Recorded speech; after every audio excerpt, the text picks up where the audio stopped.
I came home with a bag of groceries and a melting carton of ice cream, and my driveway looked like somebody had taken a can opener to it. Fresh gouges in the concrete, black tire marks, and the empty space where my truck should have been sitting like a missing tooth. Across the street, our HOA president was standing there, with that satisfied little smile, twirling her clipboard like it was a baton. And when I took 2 steps closer, she flicked my disabled vet plate frame into my trash can like it was junk mail and said, "Standards matter more than your little hero story." I swear, in that exact second, I knew this wasn't about a truck or grass, height, or property values. It was about a person who needed to feel powerful. And yeah, that happened right on Juniper Ridge Court in Copper Canyon Estates. But let me back up, because if you've ever lived under an HOA that's run by one person with a god complex, you already know how it starts. Small, stupid, technically stuff that seems harmless until it's not. My name's Caleb Rivers. I'm mid-30s, former Army, and when I got out, I didn't come home looking for applause or pity. I came home looking for quiet, a place I could breathe, build my little mobile diesel repair business, and live like a normal human being again. Copper Canyon Estates was supposed to be that tidy sidewalks, desert landscaping neighbors who wave and keep moving. You know what I mean. The HOA was just part of the package. I figured it would be like, don't paint your house neon green, don't leave a broken fridge on your porch, basic stuff. Then I met Tracy Hollander. Tracy didn't introduce herself like a neighbor. She introduced herself like a border agent. Early 50s. Perfect hair. Perfect posture. Bright white sneakers that never seemed to touch actual dirt in that clipboard. Always that clipboard, like she slept with it. The first time she spoke to me, I was unloading boxes, sweating through my shirt, and she stood at the end of my driveway like I'd crossed into her territory. She smiled without warmth and said, "Welcome to Copper Canyon Estates. We maintain standards here. It's what keeps our community desirable." I nodded, because I'm polite, because I'm tired, because I'm thinking, okay. Lady, sure, and I went back to my boxes. 2 weeks later, I ran out for groceries and dog food. Normal errand, in and out. Nothing dramatic. Then, halfway back, my phone starts vibrating like it's trying to dig out of my pocket. Texts from neighbors I barely knew. "Tow truck at your place. Tracy's out there pointing, man, you might want to get home." My stomach dropped, and I drove faster than I should have turned onto Juniper Ridge Court. And I saw it. Not my truck, but the aftermath. The scraped concrete, the tire marks, and that empty spot that looked wrong in a way that made my brain go quiet for a second. My truck wasn't just transportation. It was my dad's old 1976 Ford F-100, the one we rebuilt together before he passed the one I kept, because it felt like keeping a piece of him around. Like if I could keep that engine alive, I could keep some part of my life from falling apart. And it was gone. Tracy was waiting like she'd rehearsed her entrance, standing on the sidewalk in full daylight calm as a yoga instructor. And she said, "Mr. Rivers, your vehicle has been removed for violation of Community Standard 9.1 visual blight and prohibited vehicle presentation." Visual blight. Like my truck was a fungus. I stared at her, and I said, "You towed it off my driveway because I needed to hear myself say it. Like maybe it would sound as insane out loud as it felt." She flipped a page on her clipboard like she was checking a shopping list. "Tow authorized," she said, "fees accrue daily." Then she leaned in just enough that only I could hear the edge in her voice, and she said, "This isn't the Army. Nobody cares what you used to be. And that's when I looked down and saw my veteran plate frame half buried in coffee grounds inside my trash can, like she'd made sure it was dirty. I reached in, pulled it out, my hands shaking, and Tracy watched me like she was enjoying a private show. "Call the impound," she said. "Bright again, and next time you want to play tough guy, do it somewhere else." I drove straight to the lot, paid $620 in tow and storage, like I was paying ransom. And I brought my truck home, feeling furious and embarrassed in a way that made my teeth hurt. And the thing about embarrassment is it doesn't just sit on you. It seeps into everything. It makes you second-guess yourself.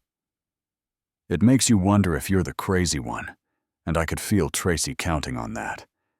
Because bullies don't just want compliance, they want you small. The next morning at 6:12 a.m., she knocked on my door like she was serving a warrant. I opened it in sweatpants, half awake, and she held an orange violation notice right up in my face. Violation. She announced your flagpole exceeds approved height by 4 inches. I blinked and said, "The flagpole that came with the house," and she nodded like I'd asked something stupid. "Also," she added, "your doormat message is not approved." My doormat said, "Welcome." I let out this little laugh, not because it was funny, but because it was so ridiculous my brain didn't know what else to do, and Tracy's eyes went cold. The smile shut off like a light. "Compliance is not optional," she said, and she walked away like she'd dropped a mic. After that, the papers multiplied like rabbits. Mailbox angle, trash bin distance, garden hose visible, lawn inconsistent, driveway staining. Every single one came with the same threat, $175 per day, per violation, starting immediately. And I'm standing there with a tape measure in my hand, thinking, how did my life turn into a measuring contest with a woman in white sneakers? I started taking photos, screenshots, timestamps, because that's what the Army taught me. You don't win by screaming, you win by documenting. And Tracy, she went after the social side too. She posted in the neighborhood group at dawn like she was ringing an alarm bell. "Resident refusing HOA compliance, property values at risk, community action may be necessary." And suddenly, people who used to wave were avoiding my driveway like it was contagious. Lily and Nate Harper. Young couple down the street passed me one evening, and Nate said, "All quiet. We just don't want trouble, man." Like trouble was something you catch from standing too close to the wrong person. That one hit hard, because it wasn't just Tracy harassing me, it was the neighborhood letting her. Frank Sosa, older vet, the kind of guy who doesn't talk much, but when he does, it's worth hearing. Saw me photographing another notice and said, "She wants you to react. Don't. Beat her with paper." Then he lowered his voice and said, "Rules matter, especially when they protect you." So that night, I sat at my kitchen table with the actual bylaws, not Tracy's little community standards flyers. The real rules, the ones that are supposed to keep the HOA from turning into a monarchy. And I realized Tracy wasn't just strict, she was sloppy. And more than that, she was breaking her own system. Towing required written notice and a board vote. Fines required a cure. Public shaming was prohibited. Enforcement required documentation and appeals. Tracy had skipped all of it, which told me something important. She wasn't powerful because the rules made her powerful. She was powerful because nobody challenged her. I filed a formal records request with the HOA management company, vendor contracts, meeting minutes, enforcement logs, financials, everything. The treasurer, Denise Larkin, emailed back stiff and polite. We will provide required documents within 10 business days. While I waited, Tracy escalated the fear. A certified letter showed up with notice of intent to lien, in bold claiming I owed $690 and hinting at foreclosure if I didn't pay. Foreclosure, over a trash bin and a doormat. I sat on my porch staring at that letter. And for a minute, I felt that old helplessness creep in, the one you think you left behind when you got out, that feeling like someone in a nicer outfit can still push you around. Then something flipped. Not rage exactly, more like clarity. I called a local attorney, Owen Price, and he listened while I laid out the timeline. The tow, the fines, the posts, the lien threat. And he said, "Stop speaking to her directly. Keep documenting, and bring me anything financial you can." HOA bullies hate daylight. 2 days after the 10 business days, a thick packet landed in my inbox. Boring-looking PDFs that could ruin somebody's life if you read them carefully. I spread it all across my kitchen table and started digging. And there it was, a landscaping contract approved for $4,900, vendor name, Hollander Outdoor Solutions. Same last name as Tracy. I told myself it could be a coincidence because you want to believe people aren't that bold. Then I saw the payments. The HOA paid $8,250. No board vote for the difference. Then I found reimbursement entries with no receipts, and a consulting payment with no listed address. And my stomach did that slow drop again, because now it wasn't just harassment. It looked like she'd been picking our pockets while lecturing us about standards. I called Owen, and he got quiet. Then he said, "Okay, now we're talking mismanagement, possibly fraud. Bring this to the board on record." Then he asked me something that made me almost laugh. "Do you have any leverage that makes her stop harassing you while we do this?" And I told him about Old Scout. See, years back through a legal historical vehicle program tied to veterans' memorial events, I bought a decommissioned armored personnel carrier. No weapons, nothing functional, fully registered, and insured, used for education days and honor rides. It weighed about 28 tons. I kept it stored off-site because I didn't need that kind of attention in my daily life, but I owned it legal as a pickup truck. Just bigger. Owen paused and then said, "If it's legal, it's yours. And if she thinks she controls everything inside that neighborhood, that vehicle is going to draw the boundary line in permanent marker." The HOA meeting that month was on a Thursday, and the clubhouse was packed because Tracy's little crusade had turned into community entertainment. Tracy sat at the front table, like a judge clipboard. Centered smile practiced. First order of business, she announced ongoing non-compliance at 1047 Juniper Ridge Court. My address, my life reduced to a bullet point. My heart thumped, but my voice stayed calm when I stood up with a folder thick enough to qualify as a weapon. Actually, I said first order of business is the HOA violating its own bylaws. Tracy snapped. "Excuse me." I held up the bylaw page.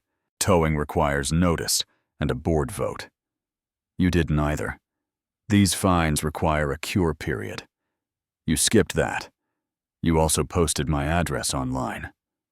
Tracy laughed sharp and fake, then turned to the room and said, "He's trying to distract you. He's unstable. He's using intimidation and military imagery." That word, unstable, lit something hot behind my ribs, because she wasn't just insulting me. She was building a story where I was the problem, and she was the hero, saving everyone from me. I slid copies of invoices toward Denise and said, "Denise, can you confirm what you're seeing?" Denise's eyes moved across the numbers, and her face drained like she'd just realized she'd been standing too close to a fire. "This contract was approved for $4,900, she said slowly. But we paid $82.50. Tracy's smile froze. Emergency add-on, she snapped. Denise looked up, voice shaky but steady. For decorative shrubs. The room started murmuring. And once a room starts murmuring, you can't glue it back together. Martin Cho, another board member, cleared his throat and said, "We need to adjourn and review the finances." Tracy tried to cut him off, but Denise stood, looked right at Tracy and said, "We are adjourning because if this is accurate, we have a fiduciary problem." Tracy stared at her like betrayal, like Denise had forgotten who the queen was. In the parking lot, Tracy cornered me, stepped too close, smiling like she was daring me to give her a reason. "You think you embarrassed me," she hissed. "I can make your life miserable." I looked her dead in the eye and said quietly, "You already did, and you still don't get it. You don't have authority you didn't earn." Her eyes narrowed. "Is that a threat?" I shook my head. "It's a boundary." Then I walked away and texted my transport guy, because if Tracy wanted to make everything public, I was done fighting her in secret. Saturday morning at 7:41 a.m., a heavy haul truck turned onto Juniper Ridge Court, and the whole street came outside like it was a parade. Phones up, kids pointing, dogs barking, and Officer Sean Ramirez rolled in too, holding the folder I'd handed him the day before. He stepped up to me, tired, but professional, and said, horning, "I'm told you're bringing a tank." I almost smiled. "Not a tank," I said, "a decommissioned carrier fully legal." He flipped through the documents, nodded, and muttered, "You're annoyingly prepared." When the tarp slid off, the street went quiet. Old Scout sat there like history had taken a wrong exit. Big tracked chassis, matte, paint steel that made the neighbors' SUVs look like toys. And Tracy marched out in sunglasses and a matching workout set clipboard raised like a sword. "Stop," she shouted. "As HOA president, I order immediate removal of that vehicle." Ramirez stepped between her and the unloading zone. "Ma'am, step back. Safety perimeter." Tracy pointed at me and yelled, "He's doing this to intimidate the neighborhood, and I wanted to say no." "Tracy, you did that all by yourself, but I kept my mouth shut because the truth was unfolding without my help." The crew lowered Old Scout onto my reinforced driveway, the ground vibrating like a distant storm, and Tracy's face did this thing where her confidence cracked and panic rushed in behind it because her clipboard didn't matter here. So she reached for the only weapon she had left, authority outside the HOA. She dialed 911 loud enough for everyone to hear and said, "There's a functional armored vehicle with weapons in a residential neighborhood, and the owner is threatening people." Ramirez's head snapped toward her, his voice turned hard. "Ma'am, do not file a false report. I am standing right here." Tracy didn't stop. She doubled down because she couldn't stand being told no. And that's the part that still gets me.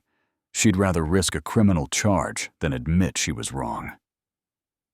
Detective Monica Hale arrived about 40 minutes later, walked around Old Scout, checked plates, asked for documents, and then turned to Tracy and said, calm as ice, "You reported functional weapons. Show me." Tracy opened her mouth, and nothing came out. Detective Hale just started writing because consequences don't need drama. They just need facts. That night, the board called an emergency session. Martin Cho read a motion into the record. Due to credible concerns regarding unauthorized expenditures and improper enforcement actions. The board moves to suspend Tracy Hollander pending audit. The vote was unanimous. Tracy stood up to protest, her voice wobbling between rage and disbelief. But Denise looked at her eyes wet and said softly, "You didn't just go after him. You went after all of us. People filed out, and Detective Hale spoke to Tracy in a low voice, but the room was quiet enough that everyone caught the key words anyway. False reporting documentation follow-up. Tracy's clipboard slipped from her hand and hit the floor paper, sliding out across the tile like a bad magic trick finally exposed. And for the first time since I moved in, she looked small.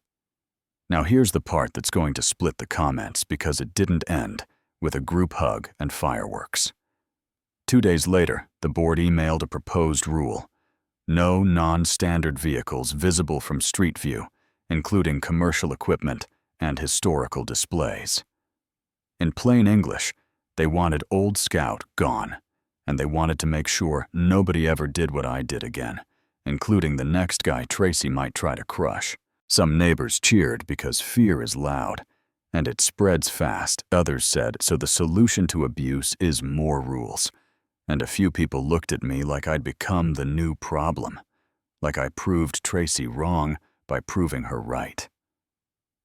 I'm sitting here, looking at 28 tons of steel in my driveway, thinking about how fast a community can turn fear into policy, and how easy it is for people to confuse peace with control. And I honestly don't know how the next vote goes, because what I won was accountability for one bully. But what I might lose is the right to exist in my own space without permission. So I want to hear from you.